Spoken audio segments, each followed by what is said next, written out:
Baik, shalom. Ya, Bapak Mama sekalian, saya datang juga belum tahu mau khotbah apa. Ya, pasti khotbah Natal. Tapi saya lihat ini, dan ini memang tema yang dikeluarkan oleh PGI. Marilah sekarang kita pergi ke Bethlehem. Ya. Nah, saudara-saudara, di dalam ini Lukas 2 ayat 15. Dari Lukas 2 mulai ayat 8 sampai ayat 20 itu adalah cerita Natal yang terkenal. Memang di versi Injil Matius ada cerita tentang orang Majus juga datang. Tapi orang Majus datang tidak persis hari Natal. Gembala-gembala datang bertemu dengan Yesus itu persis hari Natal, hari Yesus lahir. Tapi orang Majus tidak. Dari mana kita tahu orang Majus datang tidak pada hari Natal? Karena gembala-gembala bertemu melihat Yesus di dalam palungan. Tapi kalau saudara baca di Matius pasal 2, orang Majus datang ketemu Yesus di rumah. Bukan di kandang, bukan di palungan. Itu indikasi pertama. Indikasi yang kedua adalah dikatakan bahwa orang Majus itu melihat anak itu. Dan dari kata bahasa asli Alkitab, kata anak di situ itu bukan menunjuk pada baby. Tapi bukan bayi, tapi anak di bawah 5 tahun. Indikasi ketiga adalah ketika Raja Herodes mau bunuh anak-anak di Bethlehem, dia hitung perhitungannya bunuh anak-anak di bawah 2 tahun. Sesuai waktu yang dia dapat dari orang Majus. Berarti setelah Herodes terima kabar dari orang Majus, dia hitung-hitung rasa-rasanya ini mereka lihat raja baru lahir itu kira-kira 2 tahun yang lalu. Maka dia putuskan bunuh anak-anak di bawah 2 tahun. Maka kira-kira orang Majus datang itu pada saat Yesus umur sekitar 2 tahun. Sementara gembala-gembala datang persis waktu Yesus lahir. Karena itu bikin drama Natal, jangan kasih ketemu gembala dengan orang Majus. Ya, itu jaraknya jauh itu, ya. Nah, yang datang persis hari Natal ini adalah para gembala ini. Nah, Bapak Ibu, saya mau bicara 2 hal di sini. Saya pertama mau bicara tentang berita Natal yang diterima oleh para gembala, dan yang kedua adalah bagaimana respon para gembala. Nah, apa berita Natal yang diterima? Di dalam ayat 10, lalu kata malaikat kepada mereka, jangan takut, sebab sesungguhnya aku memberitakan kepadamu kesukaan besar itu seluruh bangsa. Hari ini telah lahir bagimu juru selamat, yaitu Kristus Tuhan di kota Daud. Berita Natalnya adalah hari ini telah lahir bagimu juru selamat. Natal itu penting. Penting kenapa? Karena juru selamat diberikan. Mengapa ada juru selamat? Karena ada tindakan penyelamatan. Mengapa perlu tindakan penyelamatan? Karena ada yang tidak selamat. Mengapa tidak selamat? Karena manusia berdosa dan berhadapan dengan Tuhan Allah yang akan menghukum manusia berdosa. Semua manusia kita berdosa, mulai dari Adam dan Hawa. Karena Adam dan Hawa paling atas sudah berdosa, maka semua keturunannya jadi orang berdosa. Hakikat Adam dan Hawa sudah berdosa, mereka hanya bisa menghasilkan keturunan-keturunan yang berdosa. Kalau monyet laki-laki dengan monyet perempuan kawin, punya anak apa? Monyet kan? Kalau monyet punya anak monyet, monyet punya cucu, monyet punya cicit, 100 kali generasi monyet ke bawah, semuanya harus monyet, karena di atas monyet. Tidak bisa pas generasi ke-7 monyet melahirkan kambing. Ya kan? Nah, di atas ini sudah orang berdosa, maka turun semua ini hanya menjadi orang berdosa. Orang agama lain kenal dosa itu hanya satu jenis, yaitu actual sin, perbuatan dosa. Tapi Alkitab mengajar ada 2 macam. Pertama, original sin, dosa asal, sifat dosa. Dan yang kedua, baru perbuatan dosa. Makanya kalau orang agama lain melihat bahwa manusia lahir itu putih bersih seperti kertas, nanti dia menipu baru coret hitam 1, dia bakalahi baru coret hitam 2, dia bamaki baru coret hitam 3. Itu menurut agama lain.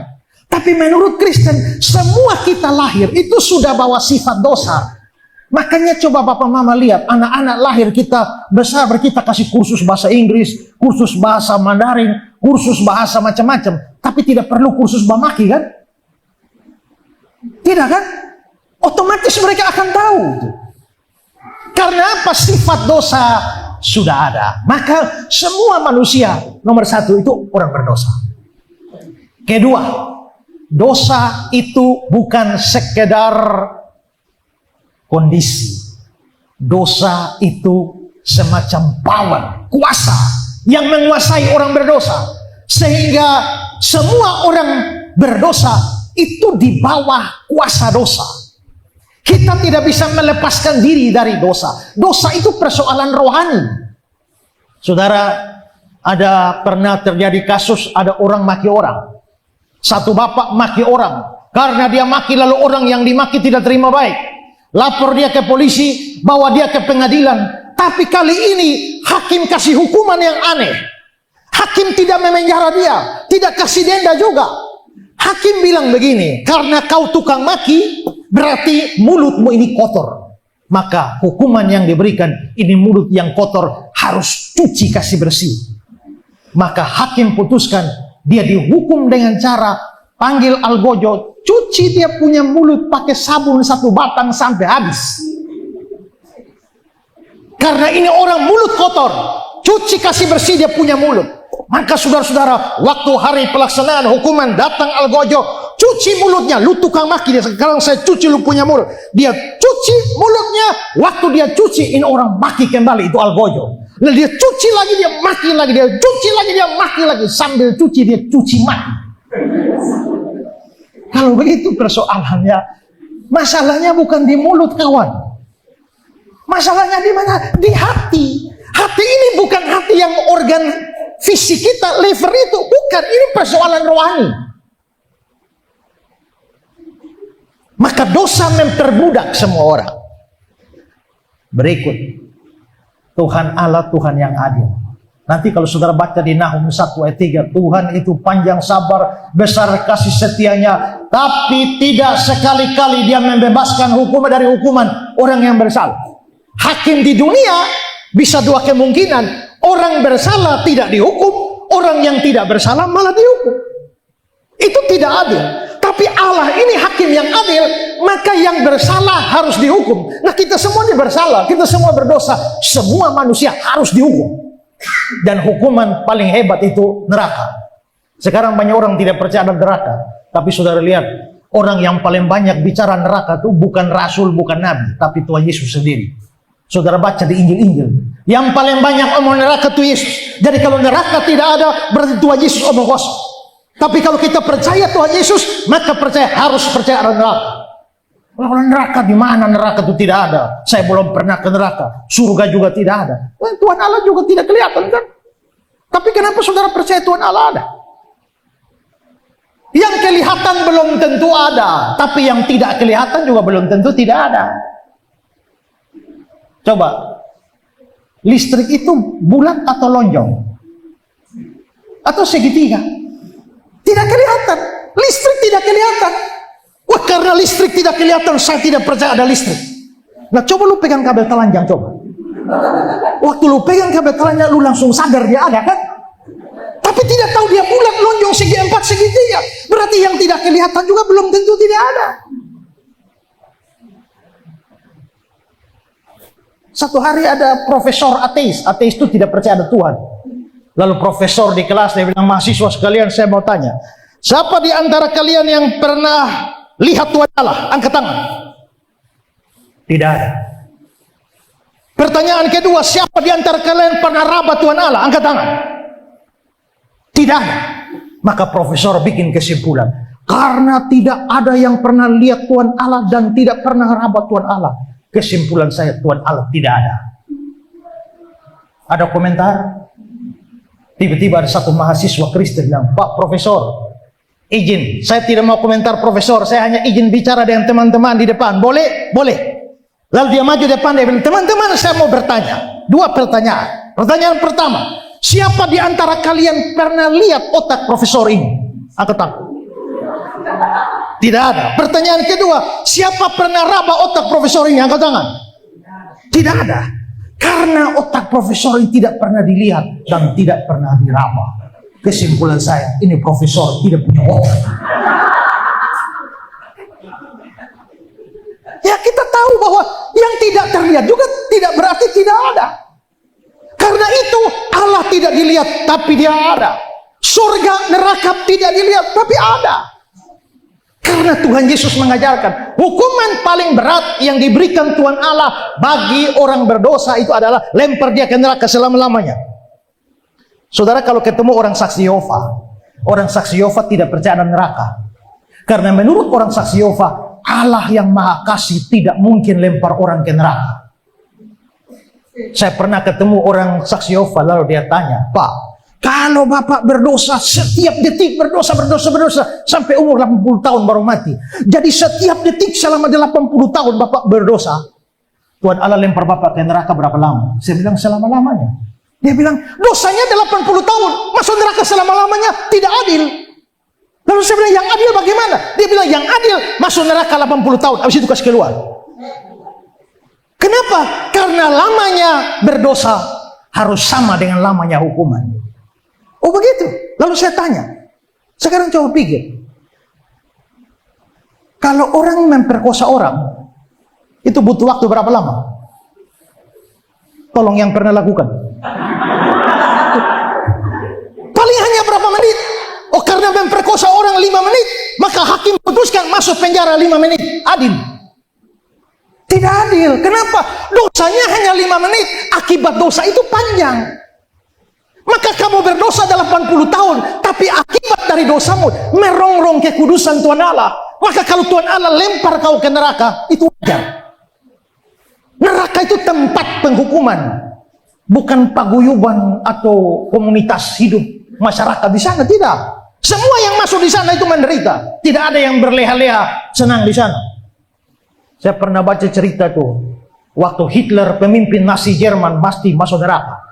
Begitu dia masuk neraka, dia bos di neraka. Semua orang di sana hormat. Dia jalan kemana saja, semua orang Bapak. Tapi Hitler heran, di pojok sana ada satu orang yang tidak hormat dia sama sekali. Semua hormat. Yang pojok tidak hormat. Hitler penasaran, lalu Hitler cari dia. Kau siapa? Semua di sini hormat saya, kau saja yang tidak hormat. Kau siapa? Tiba-tiba itu orang angkat tangan. Kau mau tahu saya siapa? Yudas Iskariot. Saya kasih tahu lu Yesus saja saya jual, apalagi kau. Seolah-olah ada bos di neraka. Tidak. Masuk neraka semua orang dihukum. Maka kita semua orang berdosa. Maka begitu mati Tuhan Allah lempar kita semua masuk neraka. Itu berita buruk buat kita. Ya. Berikutnya, adakah cara supaya lolos dari hukuman Allah? Tidak ada. Di dunia ini orang berusaha lolos dari hukuman Allah di neraka itu dengan 2 cara. Pertama, orang berbuat baik. Dia pikir kalau saya bisa berbuat baik, maka saya pasti lolos dari hukuman Allah. Dan itulah yang diajarkan oleh agama lain. Asal kita rajin berbuat baik, maka kita akan selamat. Tapi kekristenan ajar lain. Tidak. Orang berbuat baik tidak bisa bikin dia lolos dari ini. Kenapa? Perbuatan baik itu tidak bisa menghapuskan pelanggaran. Kalau saudara tumbuk itu tetangga sebelah punya gigi sampai patah, lalu itu tetangga lapor saudara di pengadilan, lalu polisi tangkap saudara bilang bahwa nanti minggu depan kena sidang. Saudara pikir minggu depan masih ada waktu. Maka besok saudara pergi bawa bantuan, ini gereja belum ada jendela, jadi saya sumbang. Bangun. Itu jalan raya saya kasih uang di jalan raya sana. Panti asuhan saya kasih di panti asuhan, panti jompo saya kasih. Waktu hakim mengadili, benarkah saudara menumbuk orang di sebelah sampai gigi patah? Saudara bilang, benar Pak Hakim. Tapi Pak Hakim juga mesti tahu, itu gereja ada jendela, semua itu saya yang bangun. Itu panti asuhan saya yang sumbang. Itu panti jompo saya yang sumbang. Jadi memang Pak Hakim, saya memang berbuat kesalahan, tapi saya juga sudah buat baik. Saya tanya, apakah hakimnya akan melepaskan saudara? Dia pasti melepaskan saudara. Kalau dia gila. Tapi kalau hakimnya waras, tidak peduli 1000 kebaikan yang kamu lakukan, tidak bisa tutup pelanggaran kita. Cara kedua, orang berpikir mereka bisa selamat dari hukuman Allah kalau mereka berhenti berdosa. Kalau saya sekarang berdosa, pasti Tuhan hukum saya. Tapi kalau saya berhenti berdosa, pasti Tuhan tidak hukum. Tidak. Saudara berhenti berdosa pun Tuhan tetap hukum. Mengapa? Karena di dalam Alkitab dosa itu hutang. Doa Bapa kami itu, ampunilah kami akan kesalahan kami. Kata kesalahan di situ dalam Alkitab bahasa asli opeilema, artinya hutang. Makanya Alkitab bahasa Inggris menerjemahkan debt. Saudara ingat debt collector, penagih hutang. Dalam Alkitab bahasa Latin debita, dari debita itu menjadi debit, hutang. Jadi dosa itu hutang. Jadi hari ini kita maki satu kali, hutang satu. Tipu orang, hutang 2. Ya, mencuri, hutang 3. Ya, iri hati, hutang 4. Masih di tempat tidur, kawan tanya, aduh di mana? On the way. Ya, hutang banyak itu. Ya, tiap hari kita hutang, makanya makin tua hutang makin banyak. Karena makin tua, dosa makin banyak kan?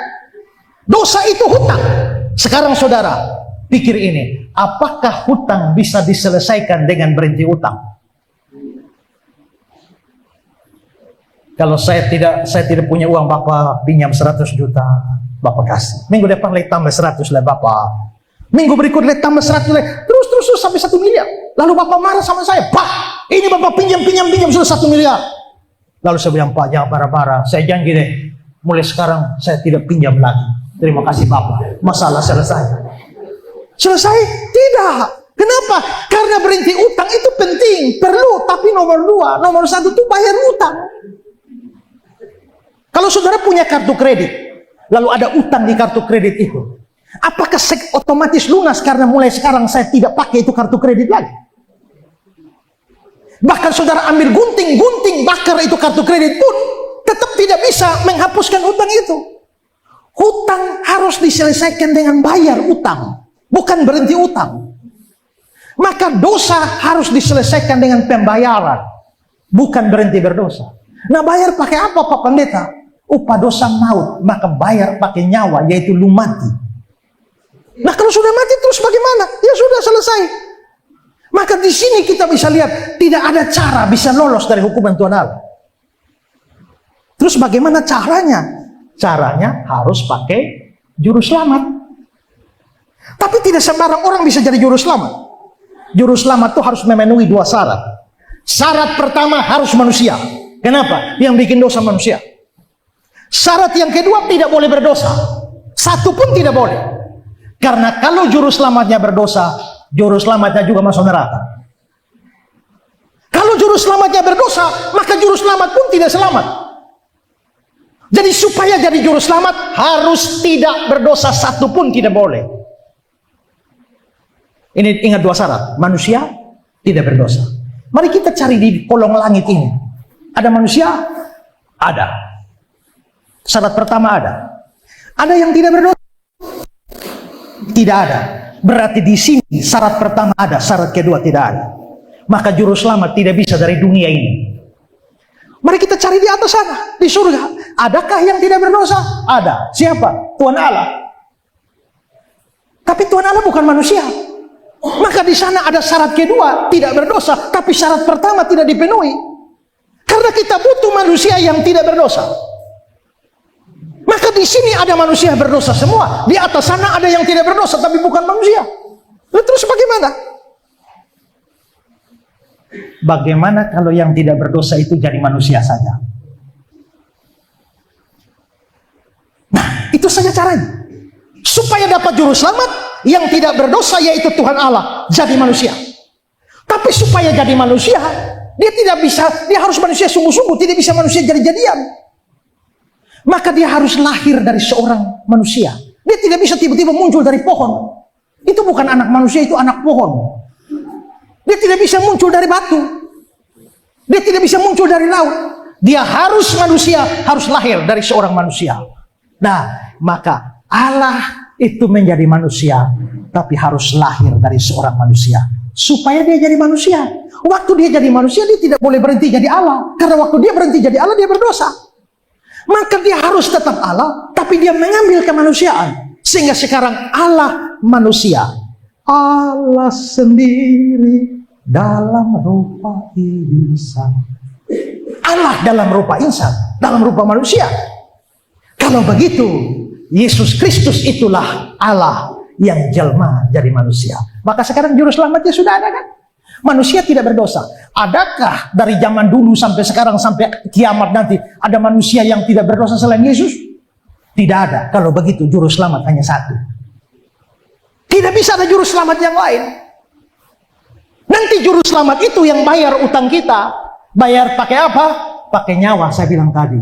Maka kapan dia bayar? Waktu dia naik di atas kayu salib itulah. Dia bayar satu-satu utang kita sampai lunas. Waktu bayar utang sampai lunas baru dia bilang, sudah selesai. Sudah genap.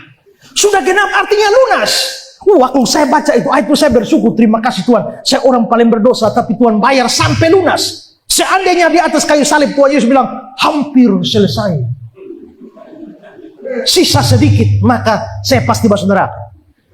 Sebagian besar sudah selesai, maka sebagian kecil yang kita pikul juga kita masuk neraka. Tapi dia bilang, sudah selesai. Kalau begitu, berita Natal yang baik itu adalah apa? Dunia tidak punya juru selamat, tidak ada cara menyelamatkan diri. Tapi Tuhan Allah kasih juru selamat satu-satunya. Hari ini telah lahir bagimu juru selamat. Jadi Natal itu penting. Karena kalau Natal tidak ada, semua orang masuk neraka. Tapi dengan adanya Natal, maka juru selamat ada. Sekarang kita bisa diselamatkan. Asal kita percaya kepada dia. Supaya setiap orang yang percaya kepadanya tidak binasa, melainkan beroleh kehidupan kekal.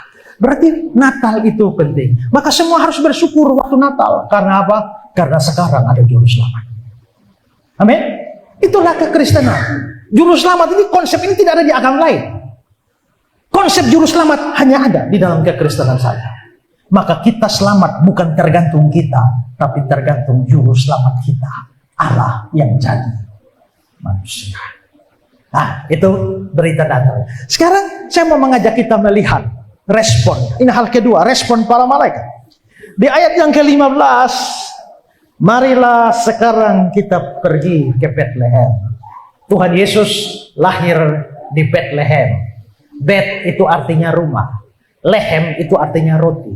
Jadi Bethlehem, rumah roti. Satu kampung di Israel, sekarang masuk Palestina, bukan masuk Israel. Ya. Nah, para gembala ini, mereka sedang ada di padang mengembalakan. Malaikat datang beritahu mereka, Yesus lahir di Bethlehem. Begitu dapat berita, maka dia bilang, marilah sekarang kita pergi ke Bethlehem. Dan nanti ceritanya mereka betul-betul pergi lihat Tuhan Yesus di sana. Saudara lihat bahwa mereka pergi ke Bethlehem itu menunjukkan mereka percaya pada kata-kata malaikat itu. Saudara, malaikat bilang, hari ini telah lahir bagimu juru selamat, yaitu Kristus, bahasa Ibrani-nya Mesias, Tuhan. 3 jabatan, yaitu juru selamat, Kristus, Tuhan. Sekarang waktu para malaikat pergi lihat, gembala lihat apa? Lihat bayi di palungan. Lihat bayi di palungan, bayi kecil di palungan ini. Bagaimana bisa percaya bayi kecil ini juru selamat? Bagaimana bisa percaya bayi kecil di tempat binatang ini adalah Mesias, Raja? Bagaimana percaya bayi kecil yang sangat kecil dan lemah ini adalah Tuhan? Seperti kata malaikat, Kristus Tuhan di kota Daud. Kita saja mungkin tidak percaya. Tapi mereka percaya. Maka dengan berkata, marilah sekarang kita pergi ke Bethlehem, menunjukkan mereka percaya. Maka Natal sudah terjadi. Respon orang harus percaya. Karena kalau tidak percaya tidak bisa selamat. Maka setiap saudara harus betul-betul percaya Yesus juru selamat, baru bisa selamat. Tidak peduli kita ini sudah Kristen dari lahir atau tidak ya. Tapi biarpun kalau kita Kristen, tapi kita tidak sungguh-sungguh menerima Yesus juru selamat, banyak orang Kristen akan masuk neraka. Saudara lihat Tuhan Yesus pilih 12 rasul ya. Semua masuk surga? Tidak. Ada satu masuk neraka, yaitu Yudas. Rasul itu jabatan paling tinggi di perjanjian baru. Berarti ada rasul saja, ada rasul bisa masuk neraka. Sekarang saya tanya, kalau rasul bisa masuk neraka, pendeta bisa atau tidak? Pendeta bisa. Majelis bisa tidak? Jemaat, apalagi. Maka jabatan di dunia tidak jamin. Ada pendeta mati, tiba-tiba dia mendarat di neraka. Dia kaget, kok saya pendeta masuk neraka? Dia jalan-jalan, dia lihat, dia punya teman pendeta. Bapak juga ada. Mereka jalan-jalan di sebelah ketemu ketua klasis. Ketua klasis juga ada di neraka. Bapak, bagaimana Bapak juga ada di sini? Bagaimana kita ada di sini? Ketua klasis dia, diam-diam deh. Bapak ketua sinode juga ada di sebelah. Berarti jabatan, jangankan ketua sinode, rasul saja bisa masuk neraka. Jadi biar rasul, kalau dia tidak sungguh-sungguh percaya Yesus, Yudas itu tidak pernah percaya. Yesus tahu dari semula siapa yang percaya dan siapa tidak percaya. Kalau begitu, supaya selamat, harus seperti gembala-gembala ini. Marilah sekarang pergi ke Bethlehem. Bukan hanya tindakan fisik, tapi tindakan iman. Ya. Nomor kedua yang mereka lakukan itu saudara bisa baca nanti di ayat 17 dan 18. Mereka memberitahu apa yang dikatakan kepada mereka tentang anak itu. Dan semua orang mendengarnya heran. Rupanya mereka bukan hanya percaya, tapi mereka juga beritakan. Setelah bertemu dengan bayi Yesus, sekarang mereka sampaikan kepada orang lain. Entah orang mau percaya atau tidak, hanya heran saja. Yang penting mereka sampaikan. Berita Natal itu bukan hanya untuk dipercaya, tapi harus disiarkan. Hai, siarkan di gunung, di bukit dan di mata jua. Siarkan. Bagaimana Pak Pendeta kita siarkan? Kalau pendeta sih bisa khotbah, tapi kita siarkan dengan cara apa? Pakai medsosmu untuk siarkan. Jangan medsos hanya pakai maki orang saja. Medsos hanya pakai fitnah orang saja. Pakai medsos untuk kemuliaan Tuhan. Siarkan ini firman Tuhan. Ada orang yang saya baca status di Facebook, aduh, mau berak. Lu mau berak saja status. Ya. Ini tidak berguna, tidak bijak. Pakai medsos yang baik. Tuhan dulu bilang, pergilah, jadikanlah semua bangsa muridku. Maka ada orang yang naik kapal laut, naik perahu sampai di mana-mana. Tapi teknologi sekarang, kita duduk pegang HP saja, kita bisa pergi ke seluruh dunia kan? Nah, kenapa tidak pakai itu untuk beritakan, kabarkan, siarkan ke seluruh dunia? Kalau tidak bisa bikin renungan, lihat renungan harian banyak kan, tiap hari. Lu ambil sedikit, postingkan itu, kirim-kirim ke orang. Kan bisa jadi berkat bagi orang. Ada satu mama tua yang dia sakit, tidak bisa bangun-bangun lagi, hanya di tempat tidur saja di lantai berapa itu. Ya, dan dia tetap kepingin melayani, dia hanya bisa tulis dan baca, tidak bisa bangun. Ya, akhirnya tiap hari dia punya kerja hanya ambil kertas, tulis ayat firman Tuhan, dia berdoa, Tuhan, dia buang ke jendela. Ini kertas-kertas sampai di mana terserah Tuhan bawa. Tiap hari begitu, tiap hari begitu. Sampai satu hari ada satu pemuda badan bagus siap terjun ke jurang. Sementara dia siap terjun ke jurang, tiba-tiba satu kertas datang, jatuh di dia punya depan. Dia baca, dia bilang, hai orang bodoh, mengapa engkau mau mati sebelum waktunya? Pengkhotbah sekian atas sekian. Akhirnya dia tidak jadi bunuh diri. Ya kan? Berarti dia telah menyiarkan kebenaran itu. Pakai medsos kita, menyanyi, pakai suara, menyanyi sungguh-sungguh. Ada orang menyanyi di gereja tidak mau, tapi kalau dia pindah klub, dia menyanyi luar biasa. Itu menyanyi sama seperti teman-teman tadi menyanyi. Tadi waktu mereka menyanyi, saya kaget, saya kira malaikat. Suaranya bagus-bagus itu. Pakai untuk memuliakan. Haleluya. Kan begitu. Belajar dari malaikat. Dan yang ketiga, terakhir. Ayat 20. Maka kembalilah gembala-gembala sambil memuji dan memuliakan Allah. Mereka memuji dan memuliakan Allah. Mungkin mereka menyanyi. Tapi saudara, saya mau tanya. Mereka gembala kerja di padang. Habis itu dapat berita Natal, pergi ke Bethlehem lihat Yesus. Habis itu pergi ke mana?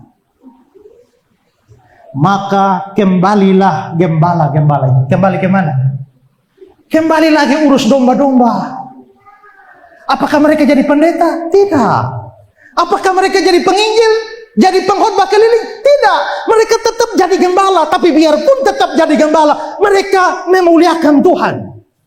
Berita Natal yang sudah diterima tidak mengubah profesi mereka, tapi mengubah hidup mereka, yaitu memuliakan Tuhan. Maka tadinya mereka hanya gembala. Setelah dapat Natal, mereka menjadi gembala yang memuliakan Tuhan lewat pekerjaan penggembalaannya. Kadang-kadang Tuhan pakai orang terpanggil, orang tertentu jadi hamba Tuhan sepenuh waktu. Kasih tinggal semua. Petrus nelayan, Tuhan suruh dia kasih tinggal itu perahu, ikan-ikan semua, ikut aku. Maka Petrus tinggalkan semua, Yakobus, Yohanes, semua tinggalkan. Tapi ada orang yang Tuhan tidak panggil untuk ikut semua. Orang kerasukan di Gadara, waktu dia sembuh, dia mau ikut Tuhan Yesus. Tuhan, aku akan ikut engkau. Tuhan bilang tidak, kembali ke kampung dan beritakan. Artinya dia harus kembali ke hidupnya. Tapi lewat hidupnya dia melayani Tuhan. Maka melayani Tuhan yang disebut hamba Tuhan itu bukan hanya pendeta, tapi semua orang yang sudah punya Yesus dalam hati dengan profesi masing-masing, itu hamba Tuhan. Maka guru bisa jadi hamba Tuhan, dokter bisa jadi hamba Tuhan, polisi jadi hamba Tuhan, tentara jadi hamba Tuhan, politikus seperti Pak Victor juga bisa jadi hamba Tuhan. Yang penting kita memuliakan Tuhan lewat pekerjaan kita. Jangan sampai dengan pekerjaan kita nama Tuhan dipermalukan.